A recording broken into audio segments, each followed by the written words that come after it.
نحمدہ ونصلی علی رسولہ الکریم اعوذ باللہ من الشیطان الرجیم بسم اللہ الرحمن الرحیم۔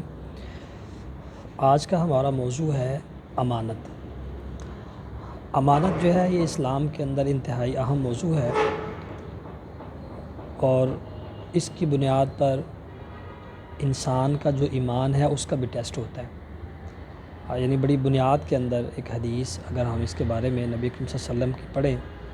آپ صلی اللہ علیہ وسلم نے ارشاد فرمایا کہ جس شخص کے اندر ایمانداری نہیں ہے اس کے اندر ایمان نہیں ہے۔ تو آئیے انشاءاللہ اس موضوع کو تھوڑا سا سمجھنے کی کوشش کرتے ہیں۔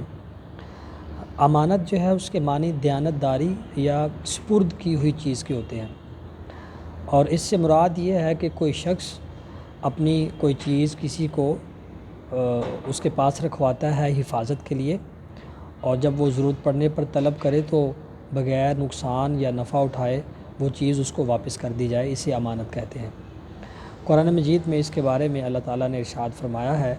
ان اللہ یأمرکم ان تؤدوا الامانات الی اہلہا، کہ اللہ تعالیٰ جو ہے وہ بے شک تمہیں حکم دیتا ہے کہ امانت والوں کو ٹھیک ٹھیک ادا کر دو۔ ہمارے ہاں جو امانت کا تصور ہے وہ ہم سمجھتے ہیں کہ امانت جو ہے وہ صرف یہی ہے کہ کسی کے پاس کوئی پیسے رکھوا دیے، کوئی چیز رکھوا دی ہے، اس طرح کی اور دیگر چیزیں۔ حالانکہ جو امانت کا دائرہ کار ہے وہ بہت وسیع ہے۔ امانت کے اندر جو ہے وہ وقت کی پابندی بھی اس کے اندر ہی آتی ہے، اور اس طرح جو ہے وہ قانون کا احترام کرنا وہ بھی امانت کے اندر آتا ہے،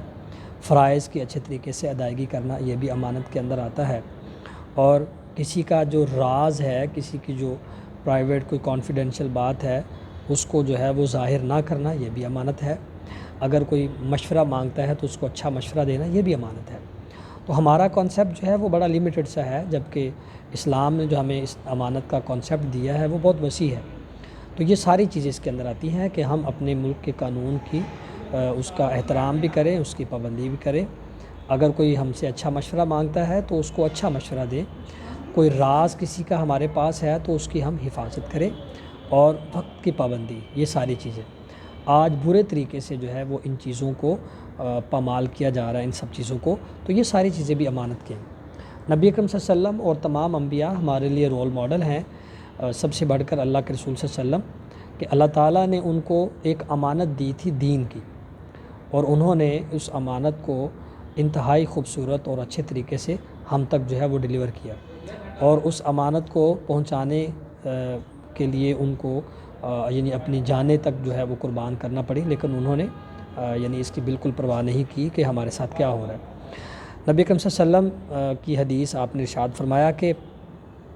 جو شخص کسی سے مال لے اور اس کا ارادہ جو ہے اس کو لٹانے کا ہو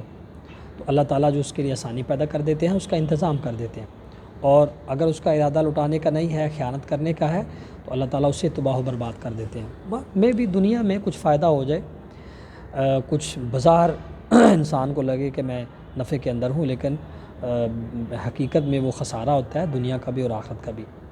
آپ صلی اللہ علیہ وسلم کی زندگی سے ہمیں اس کی بہت ساری مثالیں ملتی ہیں۔ ایک واقعہ جو بڑا معروف بھی ہے، اور حضرت علی رضی اللہ تعالیٰ عنہ بھی اس کے اندر انوالو ہیں۔ ہجرت کی رات جب تمام کفار نے یہ فیصلہ کر لیا کہ اللہ کے رسول صلی اللہ علیہ وسلم کو نعوذ باللہ یعنی ختم کر دیا جائے، تو اس وقت بھی آپ صلی اللہ علیہ وسلم نے اپنے بستر پر حضرت علی کو لٹا دیا، اور ان کو یہ نصیحت کی کہ صبح جو امانتیں ہیں وہ جن کی ہیں ان کو واپس کر کے تم بھی مدینے چلے آنا۔ یعنی اس وقت بھی وہی لوگ جو آپ صلی اللہ علیہ وسلم کو مارنے اور قتل کرنے کا ارادہ رکھتے تھے، انہی کی امانتیں تھیں جو اللہ کے رسول صلی اللہ علیہ وسلم کے پاس تھی، تو ان کو اس حالات میں بھی لٹانے کی اللہ کے رسول صلی اللہ علیہ وسلم کو اتنی فکر تھی۔ پھر ایک دوسرا واقعہ ملتا ہے کہ ایک صحابی کہتے ہیں کہ میں مدینے میں گیا ربضہ سے وہ کھجوریں خریدنے کے لیے، تو اس وقت ابھی ایمان نہیں لائے تھے، لیکن آپ صلی اللہ علیہ وسلم کے بارے میں کافی کچھ سنا تھا۔ وہ کہتے ہیں کہ ابھی ہم مدینے سے باہر ہی، ہم نے ایک جگہ پہ پڑاؤ کیا ہوا تھا، تو ایک شخص آیا اور اس نے ہمیں سلام کیا اور ہم سے وجہ پوچھی، تو ہم نے کہا کہ ہم یہاں آئے ہیں کھجوریں خریدنے کے لیے، ہمارے پاس ایک سرخ اونٹ ہے اور ہم اس کو بیچنا چاہتے ہیں۔ اس شخص نے کہا کہ کتنے کا بیچنا چاہتے ہو؟ انہوں نے کہا جی اس کے تول کے برابر جو ہے وہ ہم کھجوریں خریدنا چاہتے ہیں۔ وہ شخص جو ہے اس نے اس اونٹ کی رسی پکڑی اور چلا گیا، تو وہ صحابی کہتے ہیں کہ ہمیں بڑی فکر لاحق ہوئی کہ ہم تو اس کو جانتے بھی نہیں ہیں اور یہ ہم سے اونٹ بھی لے گیا، ہم کیسے اس کو ڈھونڈیں گے۔ بہرحال وہ کہتے ہیں کہ ہم نے تھوڑا سا ویٹ کیا، ابھی ہم یہ باتیں کر ہی رہے تھے کہ اتنے میں ایک شخص آیا اور ہمارے اونٹ کے تول کے برابر کھجوریں اور اس سے بلکہ کچھ زیادہ جو ہے وہ ہمیں دے کر چلا گیا۔ تو کہتے ہیں کہ جب ہم مدینے میں انٹر ہوئے، مدینے میں داخل ہوئے، تو ہم نے دیکھا کہ وہی شخص جو ہم سے اونٹ کی رسی لے کے گیا تھا وہ ممبر پر کھڑے ہو کر خطبہ دے رہا ہے، اور وہ اللہ کے رسول تھے صلی اللہ علیہ وسلم۔ تو یہ آپ صلی اللہ علیہ وسلم کی ایمانداری کا ایک بہت معروف اور بڑا ایک واقعہ ہے سمجھنے کے اعتبار سے۔ تو بنیادی طور پر یہ ہے کہ اللہ کے رسول صلی اللہ علیہ وسلم امانت کا انتہائی اچھے طریقے سے خیال رکھتے تھے اور لوگوں کو بھی اس کی تلقین کرتے تھے۔ شروع میں جو حدیث پڑھی ہے، آپ صلی اللہ علیہ وسلم نے ارشاد فرمایا کہ لا ایمان لمن لا امانت لہ، جس میں ایمانداری نہیں اس کا کوئی ایمان نہیں ہے، ٹھیک ہے۔ اس کے بعد جو ہے وہ ایک اور واقعہ ملتا ہے ایک صحابی کا، ابھی وہ مسلمان نہیں ہوئے تھے اور چرواہے تھے، وہ کسی خیبر سے آئے تھے، یہودیوں کی بکریاں چرایا کرتے تھے، سیاہ فام اسود رائی۔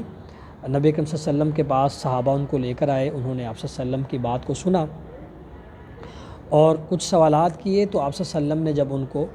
سیٹسفائیڈ کیا تو اسلام قبول کر لیا اور کہا کہ اے اللہ کے رسول، میرا جنگ میں جانے کا ارادہ ہے، میں جہاد کرنا چاہتا ہوں۔ آپ صلی اللہ علیہ وسلم نے ارشاد فرمایا کہ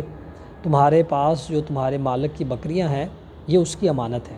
پہلے اس امانت کو اس تک لوٹاؤ اور اس کے بعد تو پھر میرے پاس آ جانا اور جو بھی تمہاری خواہش ہے اس کو پورا کر لینا۔ تو یعنی اس لڑائی کے نازک موقع پر، یعنی اس وقت کوئی جنگ کا معاملہ درپیش تھا، تو اس لڑائی کے نازک موقع پر بھی آپ صلی اللہ علیہ وسلم نے اپنے صحابی کو امانت کو لوٹانے کی جو ہے وہ وصیت کی، اس کو نصیحت کی۔ تو بہرحال یہ ساری چیزیں جو ہیں ان سے ہمارے سامنے جو بات آتی ہے وہ یہ ہے کہ امانت جو ہے یہ انتہائی اہم جو ہے ایک حصہ ہے دین کا۔ ہمارے ہاں اس حوالے سے بڑی جو ہے وہ ہم اس کو مطلب بالکل اہمیت نہیں دیتے، اس کو پورا نہیں کرتے۔ اس کی وجہ سے معاشرے کے اندر بہت ساری خرابیاں، بہت سارے پرابلمز جو ہے وہ آتے ہیں، گھروں کے گھر جو ہے وہ اجڑ جاتے ہیں، اعتبار ایک دوسرے کے اوپر جو ہے وہ ختم ہو جاتا ہے۔ بہرحال ہمیں چاہیے کہ جیسے اللہ کے رسول صلی اللہ علیہ وسلم نے ہمیں تلقین کی ہے، اسی طرح جو ہے وہ آپ صلی اللہ علیہ وسلم کے اسوے کے اوپر چلتے ہوئے، آپ صلی اللہ علیہ وسلم کی تعلیمات کو اپناتے ہوئے امانت کی حفاظت کریں۔ اللہ تعالی ہم سب کو اس پر عمل کی توفیق عطا فرمائے، آمین ثم آمین۔